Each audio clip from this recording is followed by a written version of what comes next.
amanecer del 12 de octubre de 1980 en Santa Clara del Monte no trajo la promesa habitual de un nuevo día.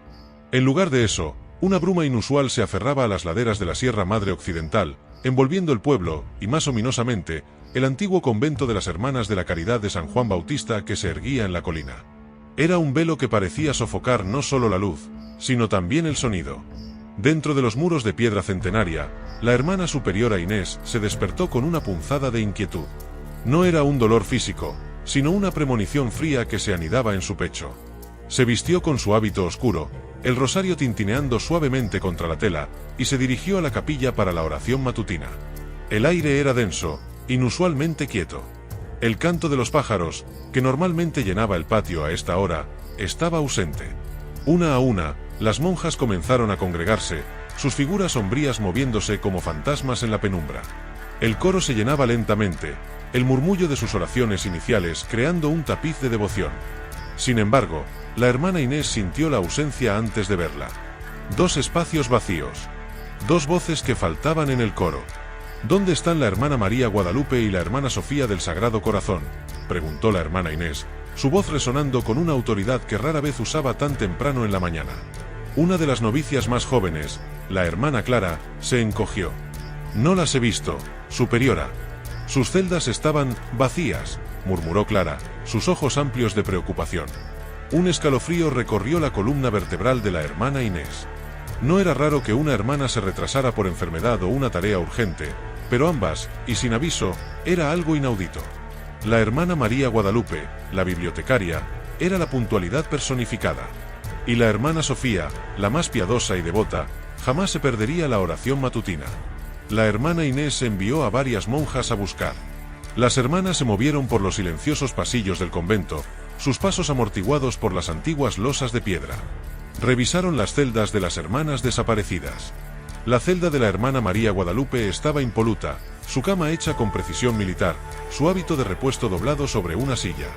Un débil aroma a pergamino y tinta flotaba en el aire. Sobre su modesta mesa de trabajo, un diario de cuero yacía abierto. La hermana Clara, la primera en encontrarlo, lo había cerrado inmediatamente, sintiendo que invadía la privacidad de la hermana. La celda de la hermana Sofía presentaba un escenario similar de pulcritud. Sus pocos objetos personales estaban en su lugar. No había señales de lucha, de una salida apresurada, nada que indicara un problema. Era como si simplemente se hubieran disuelto en el aire. La búsqueda se extendió al refectorio, la cocina, la enfermería, incluso los pequeños almacenes y el huerto. Nada. Fue la hermana Elena, una de las monjas mayores, quien encontró la primera anomalía significativa. Al pasar por el patio interior, notó que la pesada reja de hierro forjado que cubría el Pozo de las Lágrimas estaba ligeramente desplazada. No estaba abierta de par en par, pero tampoco estaba completamente cerrada y asegurada como solía estar cada noche. Un escalofrío le recorrió el cuerpo.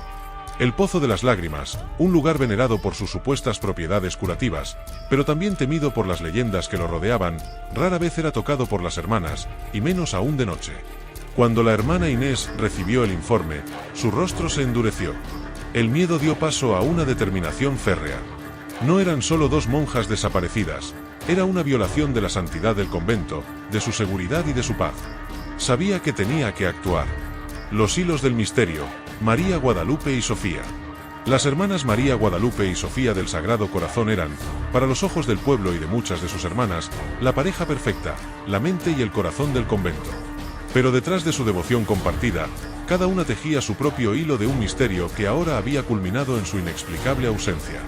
Elena de la Cruz, hermana María Guadalupe, había llegado al convento desde Guadalajara, una ciudad cosmopolita en comparación con la tranquilidad de Santa Clara del Monte. Su familia, de buena posición, había esperado quizás una vida diferente para su hija, pero Elena, con su inteligencia aguda y su insaciable curiosidad, había encontrado su verdadera vocación en el servicio y la búsqueda de la verdad. Era la bibliotecaria del convento, un cargo que iba mucho más allá de la mera organización de libros. María Guadalupe era una erudita silenciosa, una historiadora autodidacta que pasaba horas sumergida en los archivos ocultos del convento. Estos tomos polvorientos, algunos escritos en latín arcaico y otros en lenguas indígenas casi olvidadas, eran su mundo. En los meses previos a su desaparición, la hermana María Guadalupe había estado obsesionada con un conjunto particular de manuscritos que había descubierto, escondidos detrás de un panel falso en una de las secciones más antiguas de la biblioteca. Parecían ser los diarios y las notas de antiguas abadesas, así como registros de ceremonias y observaciones de los pobladores locales que se extendían por siglos. Los escritos no hablaban de milagros divinos, sino de algo más terrenal y al mismo tiempo más incomprensible. Hablaban de la voz que llama desde abajo, de los ciclos de la luna de sangre y de una convergencia que ocurría cada cierto tiempo, afectando al convento y al pueblo. Había un patrón, una recurrencia de eventos extraños, de visiones compartidas y de desapariciones. Ella estaba transcribiendo y traduciendo febrilmente, su mente lógica luchando por dar sentido a lo que parecía ser una historia oculta de su propio hogar. Isabel Ríos, hermana Sofía del Sagrado Corazón, era el polo opuesto de su amiga. Nacida y criada en Santa Clara del Monte, su fe era tan inherente a ella como la tierra en la que crecía el huerto que cuidaba. Era la enfermera del convento y una confidente para las familias del pueblo. La gente acudía a ella no solo por remedios para el cuerpo, sino también para el alma, atraídos por su compasión y su aura de paz. Sofía era intuitiva, profundamente sensible al mundo que la rodeaba. A veces hasta el punto de la hipersensibilidad. En las últimas semanas, la hermana Sofía había estado sufriendo.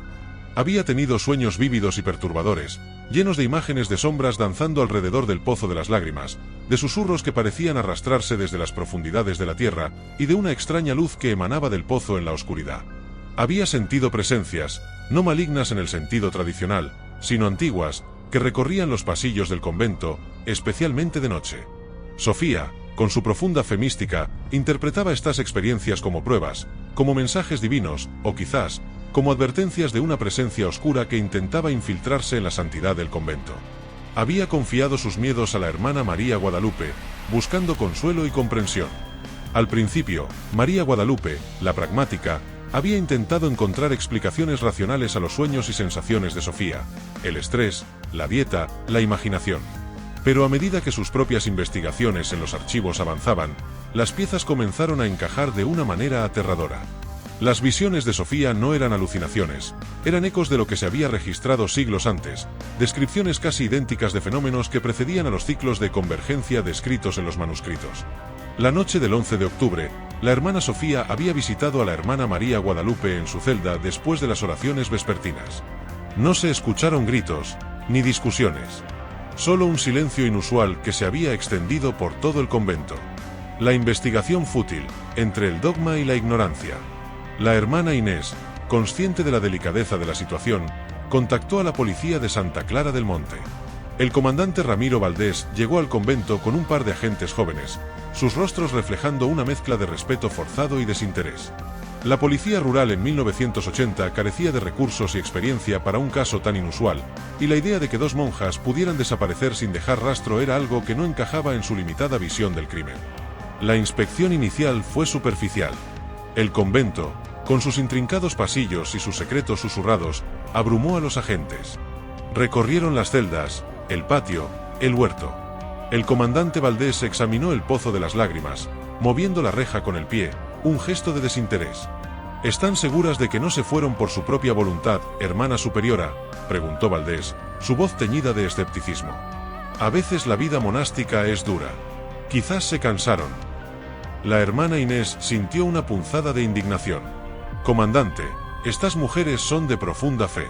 La hermana María Guadalupe es una erudita devota. La hermana Sofía, un alma pura y compasiva. Su vocación es su vida. Esto es impensable. Pero la policía se aferró a la explicación más simple. Sin signos de intrusión, sin evidencia de lucha, y con el vago concepto de libertad religiosa, la hipótesis de la fuga voluntaria se afianzó.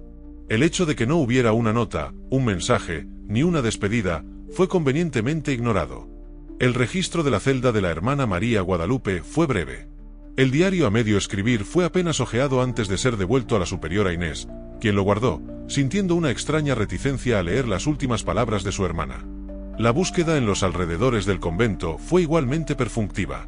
Los agentes caminaron por los senderos polvorientos que llevaban al pueblo, sin encontrar huellas o pistas. El pozo de las lágrimas fue sondado con una cuerda, pero no se encontró nada. La iglesia, enterada de la situación, prefirió una resolución discreta. El escándalo de dos monjas huyendo de su vocación era menos problemático que la implicación de un crimen sin resolver, o peor aún, algo que desafiara la comprensión racional. Así, en cuestión de días, la investigación se cerró oficialmente. Las hermanas María Guadalupe y Sofía del Sagrado Corazón fueron declaradas desaparecidas bajo circunstancias desconocidas, un eufemismo para se fueron y no sabemos por qué. El pueblo de Santa Clara del Monte, sin embargo, no aceptó el veredicto. Los murmullos comenzaron en el mercado, en las iglesias, en las plazas. Las monjas no huyeron, se decían unos a otros. Hay algo en el convento. Algo antiguo. La leyenda del Pozo de las Lágrimas revivió con una fuerza inquietante. Dentro del convento, el silencio era diferente ahora. No era la paz contemplativa de antes, sino un silencio cargado de miedo, de preguntas sin respuesta y de una ausencia palpable que se sentía en cada pasillo, en cada sombra. La hermana Inés miraba el diario de María Guadalupe con creciente aprensión. Sabía que la verdad no se encontraba en los informes policiales, sino en algún lugar dentro de esos muros sagrados, o quizás, en las profundidades de la tierra misma. Y sospechaba que el Pozo de las Lágrimas era el Umbra. Los días se convirtieron en semanas, las semanas en meses, y el vacío dejado por la hermana María Guadalupe y la hermana Sofía del Sagrado Corazón se hizo más profundo en el convento de San Juan Bautista. La hermana superiora Inés, sin embargo, no podía conciliar la paz. El veredicto de la policía de fuga voluntaria era una espina clavada en su corazón, un insulto a la devoción que había visto en ambas monjas. La imagen del diario de la hermana María Guadalupe, devuelto sin apenas un vistazo por el comandante Valdés, no dejaba de rondarle la mente. Una tarde, incapaz de resistir más la inquietud, la hermana Inés se retiró a su celda. Con manos temblorosas, sacó el diario de su escondite y lo abrió.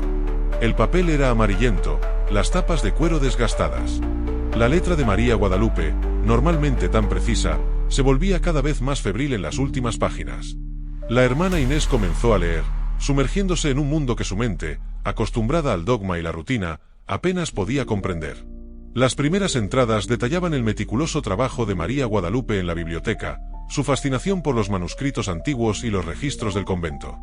Hablaba de su descubrimiento de un panel oculto que revelaba una sección secreta, llena de volúmenes aún más arcaicos, escritos en una mezcla de latín eclesiástico y una lengua indígena que apenas reconocía, pero que le parecía familiar por sus estudios de la historia local.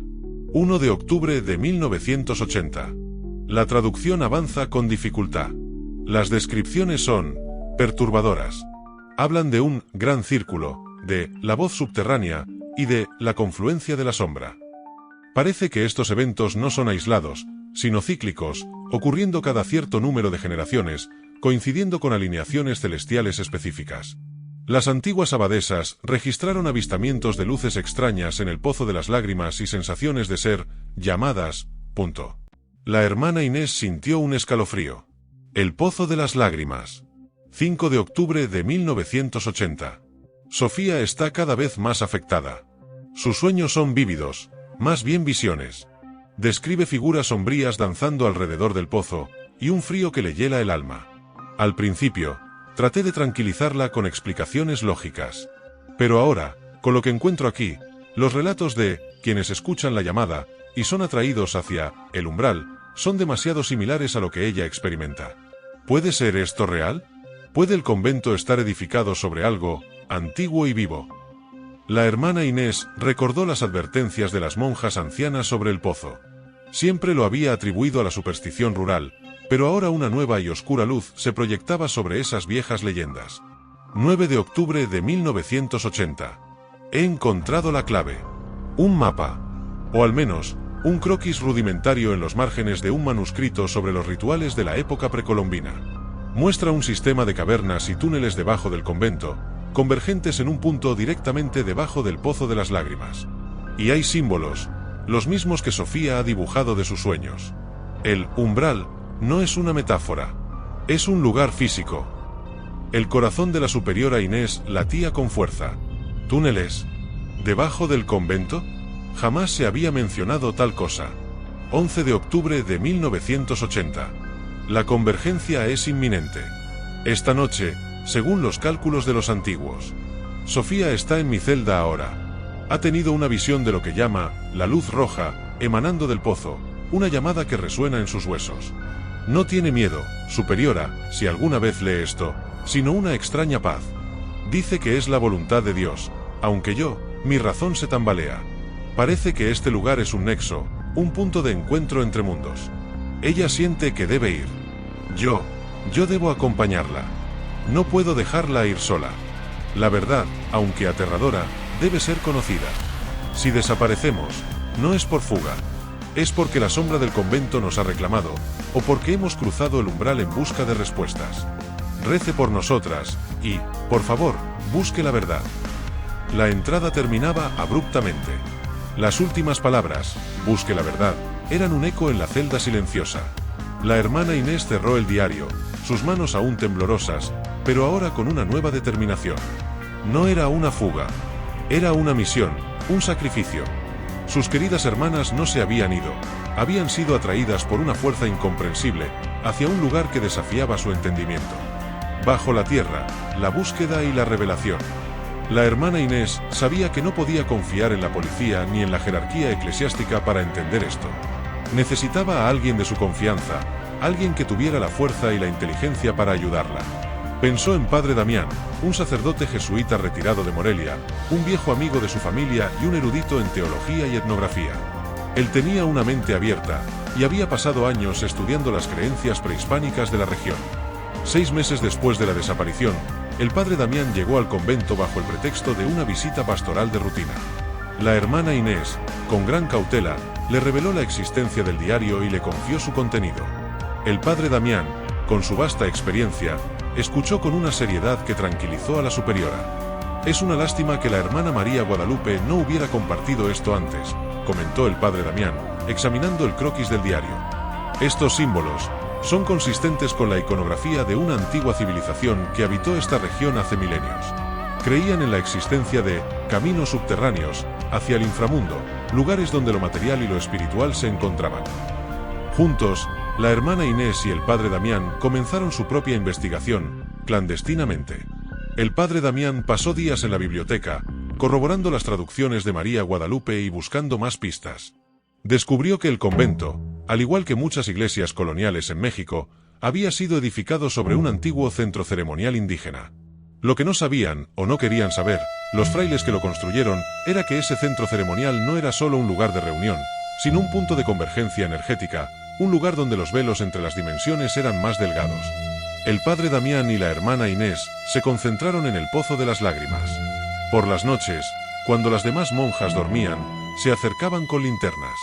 El Padre Damián notó una serie de marcas apenas visibles en la pared interior del pozo, justo por encima del nivel del agua, marcas que parecían coincidir con los símbolos del croquis del diario. Con la ayuda de un viejo equipo de espeleología que el Padre Damián había usado en su juventud para explorar sitios arqueológicos, comenzaron a descender. El pozo no era solo un pozo, era una entrada a un oscuro abismo. Después de un descenso vertiginoso de varios metros, la luz de sus linternas reveló un pequeño túnel lateral.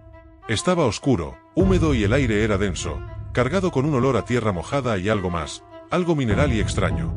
A medida que avanzaban por el estrecho pasadizo, el Padre Damián notó que la roca no era natural, había sido tallada por manos humanas, hace mucho tiempo. Los muros estaban cubiertos de grabados, los mismos símbolos que María Guadalupe había estado estudiando.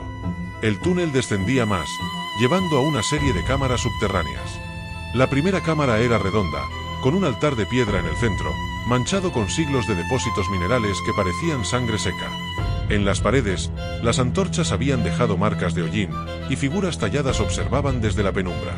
No eran demonios, pero tampoco eran ángeles. Eran seres de otro orden, conectados con la tierra, con la muerte y con el ciclo de la vida. Avanzaron a una segunda cámara, más grande, que resonaba con un débil zumbido.